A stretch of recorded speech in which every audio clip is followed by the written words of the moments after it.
নমস্কার, কলকাতা টিভি ডিজিটালে সকলকে স্বাগত। আপনাদের সাথে রয়েছি আমি অরিত্র।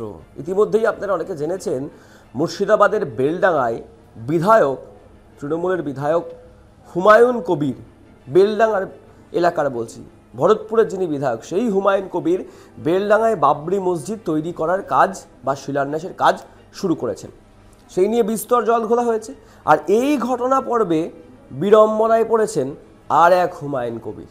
তিনি অবশ্য তৃণমূলেরই বিধায়ক, কিন্তু তিনি আইপিএস হুমায়ুন কবির, যে দুর্দণ্ড প্রতাপ আইপিএসকে গোটা রাজ্য একসময় দেখেছিল হাতকাটা দিলীপের গ্রেফতারিকে কেন্দ্র করে, সেই আইপিএস এবার বিড়ম্বনায় পড়েছেন।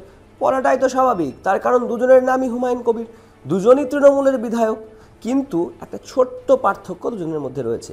ভরতপুরের বিধায়ক হুমায়ুন কবির তিনি বেলডাঙায় মসজিদ নির্মাণের কাজ শুরু করেছেন, আর ডেবরার বিধায়ক প্রাক্তন আইপিএস হুমায়ুন কবির, যিনি আপাতত রাজনীতিতে মগ্ন রয়েছেন। তো কী বিড়ম্বনায় পড়লেন এই আইপিএস হুমায়ুন কবির? যেটা জানা যাচ্ছে যে এই বাবরি মসজিদের শিলান্যাসের পর থেকে, শিলান্যাসের জন্য বা শিলান্যাসের পর মসজিদ নির্মাণের জন্য ভক্তদের কাছে অর্থ সাহায্যের আবেদন করেছিলেন ভরতপুরের বিধায়ক হুমায়ুন কবির। এবং তবে অনুদানের অনেক ফোনই, মানে ভরতপুরের হুমায়ুন কবির যে আবেদন করেছিলেন সেই আবেদন দেখে অনেকেই নাকি ফোন করছেন আইপিএস হুমায়ুন কবিরকে, হয়তোবা গুলিয়ে ফেলছেন। আর এই পরিস্থিতিতে আইপিএস হুমায়ুন কবির, প্রাক্তন আইপিএস, তিনি যথেষ্ট বিড়ম্বনায় পড়েছেন। যেটা জানা যাচ্ছে যে গত কয়েকদিনে পশ্চিম মেদিনীপুরের ডেবরার বিধায়ক তথা প্রাক্তন আইপিএস হুমায়ুন কবিরের ফোন বারবার বেজে উঠছে, মোবাইল ফোনে বারবার কল আসছে, অচেনা নম্বর থেকে আসছে ফোন। এবং প্রায় যারা ফোন করছেন তাদের সকলেরই একটা আবেদন, কিউআর কোডটা দিন।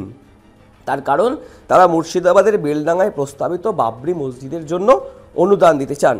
সেই কথা শুনে প্রাক্তন আইপিএস হুমায়ুন কবির বারবার বলে যাচ্ছেন যে তিনি সেই হুমায়ুন কবির নন, তিনি অন্য হুমায়ুন কবির।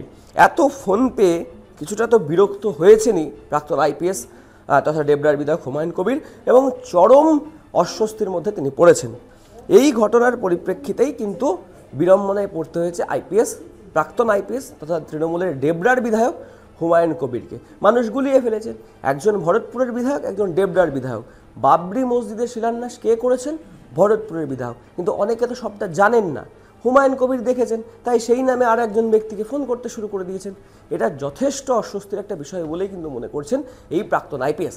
বলে রাখা ভালো, এই ভরতপুরের যে বিধায়ক হুমায়ুন কবির, তিনি যে শিলান্যাস করেছেন বাবরি মসজিদের, তারপরে তার শিলান্যাস নির্মাণের জন্য ভক্তদের কাছে যে অর্থ সাহায্যের আবেদন করেছিল, সেই আবেদনের পরিপ্রেক্ষিতে যেখানে শিলান্যাসের অনুষ্ঠান হয়েছে সেখানে 11টি বড় বাক্স বা দান বাক্স রাখা হয়েছিল, সবকটি ভরে গিয়েছে। আপনারা জেনেও থাকবেন ইতিমধ্যেই তার বাড়িতে টাকা গোনার কাজও চলছে, মেশিন আনতে হচ্ছে। এবং যে সমস্ত কিউআর কোড দিয়েছিলেন ভরতপুরের বিধায়ক হুমায়ুন কবির বাবরি মসজিদ শিলান্যাসের অনুদানের জন্য, সেই কিউআর কোডেও নাকি লক্ষ লক্ষ কোটি কোটি টাকার অনুদান এসেছে।